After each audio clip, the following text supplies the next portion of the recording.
Aujourd'hui, nous allons parler des 6 prophéties de la Bible concernant le retour du Seigneur Jésus qui se sont réalisées.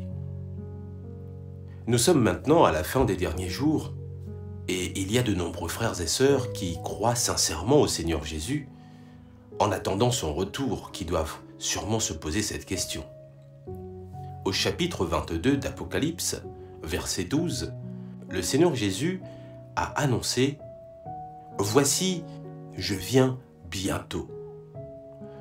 Le Seigneur Jésus nous a promis qu'il reviendrait dans les derniers jours.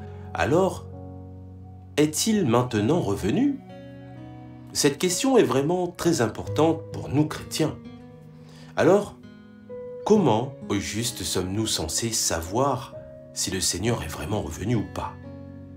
En fait, le Seigneur Jésus nous l'a déjà dit à travers des prophéties bibliques. Et à partir du moment où nous rassemblons tous les faits et y réfléchissons sérieusement, nous trouverons alors la réponse. Commençons. Premièrement, les tremblements de terre, les famines et les fléaux. Matthieu chapitre 24, versets 6 à 8 dit « Vous entendrez parler de guerre et de bruit de guerre. Gardez-vous d'être troublés, car il faut que ces choses arrivent. Mais ce ne sera pas encore la fin. Une nation s'élèvera contre une nation, et un royaume contre un royaume, et il y aura en divers lieux des famines et des tremblements de terre. Tout cela ne sera que le commencement des douleurs. » Ces prophéties bibliques ont prédit que de nombreux désastres se produiront lors du retour du Seigneur dans les derniers jours. La guerre a souvent éclaté ces dernières années, comme le renversement du régime taliban en Afghanistan, comme le conflit entre l'Inde et le Pakistan, comme l'attaque de l'Irak par les États-Unis et l'escalade constante de la guerre entre l'Israël et la Palestine, les fléaux, les incendies, les inondations et les tremblements de terre sont également présents partout.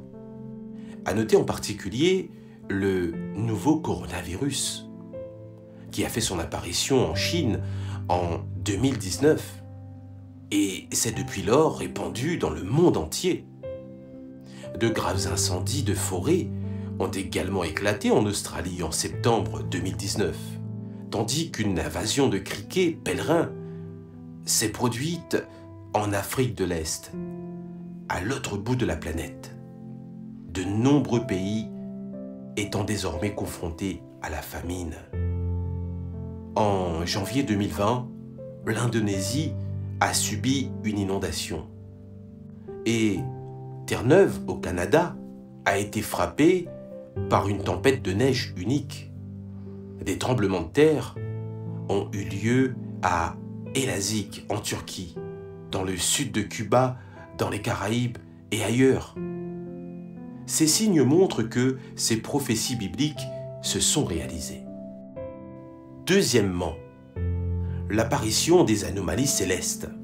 La prophétie biblique dit « Je regardai quand il ouvrit le 6e sceau, et il eut un grand tremblement de terre. Le soleil devint noir comme un sac de crin.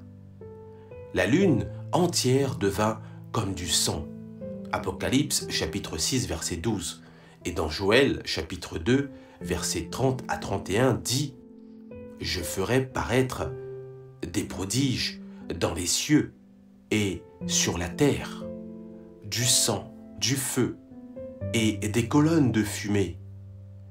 Le soleil se changera en ténèbres et la lune en sang avant l'arrivée du jour de l'Éternel, de ce jour grand et terrible. » Ces dernières années, la lune est devenue rouge sang à de nombreuses reprises.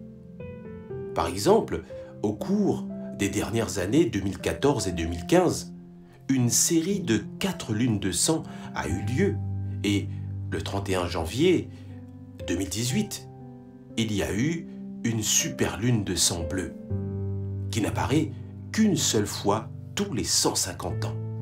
Puis, une superlune sans loup est apparue en janvier 2019.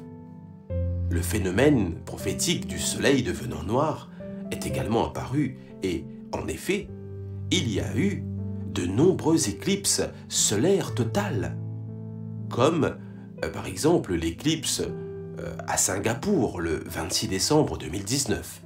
Également l'éclipse qui a eu lieu au Chili le 2 juillet de la même année. L'accomplissement de cette prophétie biblique est apparent dans ces phénomènes. Troisièmement, les églises sont désertes et l'amour des croyants est froid.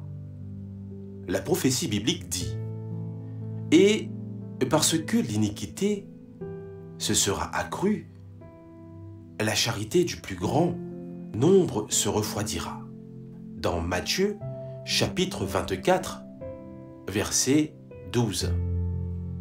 Dans tout le monde religieux, la désolation s'étend. Les prédications des pasteurs et des anciens est devenue fatigante et cliché et ne parviennent pas à subvenir aux besoins des croyants. Dans leur lutte pour le statut, certains pasteurs forment des cliques et créent des clans dans les églises. Et certains se sont même lancés dans les affaires en créant des usines pour mener les croyants sur la voie de la laïcité. Pendant ce temps, parmi les croyants, il y a une faiblesse générale de confiance et une réticence à se séparer du monde. Et ils vivent dans ces ennuyeux enchevêtrements. Certaines églises semblent très fréquentées et animées de l'extérieur, mais beaucoup de gens viennent à l'église simplement pour élargir leur réseau et vendre des produits en utilisant l'église comme lieu de commerce. Quelle est la différence entre une église aujourd'hui et un temple vers la fin de l'ère de la loi? En cela, l'accomplissement complet de cette prophétie biblique du retour du Seigneur est évident. Quatrièmement, l'apparition des faux Christ. La prophétie biblique dit « Jésus leur répondit, prenez garde que personne ne vous séduise. Car plusieurs viendront sous mon nom, disant « C'est moi qui suis le Christ ». Et ils séduiront beaucoup de gens. Dans Matthieu chapitre 24, versets 4 à 5. La prophétie du Seigneur Jésus nous montre que lorsque le Seigneur reviendra, de faux Christ apparaîtront et tromperont les gens. Ces dernières années, de faux Christ sont apparus et ont trompé les gens dans des pays tels que la Chine, la Corée du Sud et le Japon. Ces faux Christ ne possèdent pas l'essence du Christ et ne peuvent pas non plus proclamer la vérité, mais ils se prétendent être le Christ. L'accomplissement de cette prophétie biblique est donc évident. Cinquièmement, la restauration d'Israël. La prophétie biblique dit « Instruisez-vous par une comparaison tirée du figuier. Dès que ses branches deviennent tendres et que les feuilles poussent, vous connaissez que l'été est proche. De même, quand vous verrez toutes ces choses, sachez que le Fils de l'homme est proche, à la porte. » Dans Matthieu, chapitre 24, versets 32 à 33. Beaucoup de ceux qui croient au Seigneur savent que les branches et les feuilles tendres du figuier font référence à la restauration d'Israël. Quand Israël sera restauré, le jour du Seigneur sera proche. Et Israël a été restauré le 14 mai 1948. De toute évidence, cette prophétie biblique du retour du Seigneur s'est complètement réalisée. Sixièmement, la propagation de l'Évangile jusqu'aux extrémités de la terre. La prophétie biblique dit « Cette bonne nouvelle du royaume sera prêchée dans le monde entier pour servir de témoignage à toutes les nations. Alors viendra la fin. » Dans Matthieu chapitre 24, verset 14. Dans Marc chapitre 16, verset 15, le Seigneur Jésus a dit à ses disciples, après sa résurrection, « Allez par tout le monde et prêchez la bonne nouvelle à toute la création. » Après la résurrection de Jésus et son ascension au ciel, le Saint-Esprit a commencé à conduire ceux qui suivent le Seigneur Jésus à témoigner du Seigneur Jésus.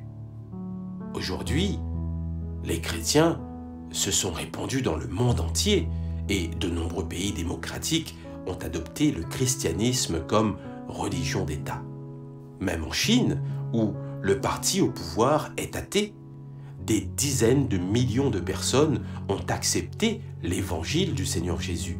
Et on peut donc constater que l'évangile de la rédemption de l'humanité par le Seigneur Jésus s'est répandu dans le monde entier. En cela, il est évident que la prophétie biblique du retour du Seigneur s'est réalisée. Alors, comment devrions-nous accueillir le retour du Seigneur? D'après les faits énumérés ci-dessus, nous pouvons voir que les prophéties bibliques du retour du Seigneur se sont essentiellement réalisées. C'est maintenant le moment critique pour accueillir la venue du Seigneur. Que devons-nous faire avant de pouvoir accueillir le retour du Seigneur? Le Seigneur Jésus nous a donné la réponse à cette question il y a longtemps. Dans Jean chapitre 16, versets 12 à 13, le Seigneur Jésus dit « J'ai encore beaucoup de choses à vous dire, mais vous ne pouvez pas les porter maintenant. Quand le Consolateur sera venu, l'Esprit de vérité, il vous conduira dans toute la vérité.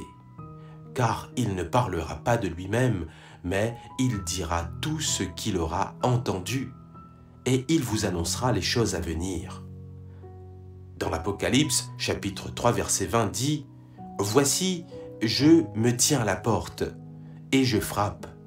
Si quelqu'un entend ma voix et ouvre la porte, j'entrerai chez lui, je souperai avec lui, et lui avec moi. » Il y a également de nombreuses prophéties dans les chapitres 2 et 3 de l'Apocalypse, que celui qui a des oreilles entende ce que l'Esprit dit aux églises. Eh bien, comme vous pouvez le voir, dans ces versets, lorsque le Seigneur reviendra, il fera des déclarations et parlera aux églises, nous disant toutes les vérités que nous n'avons pas comprises auparavant. Ceux qui, ayant entendu la parole de Dieu et reconnu sa voix, l'acceptent et se soumettent à lui, pourront accueillir le Seigneur et assister au banquet de l'agneau.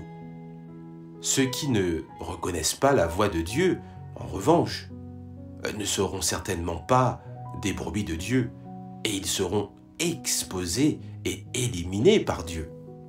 En cela, il est évident que lorsque nous entendons la venue du Seigneur, il est essentiel que nous trouvions les paroles du Saint-Esprit aux églises et que nous apprenions à écouter la voix de Dieu.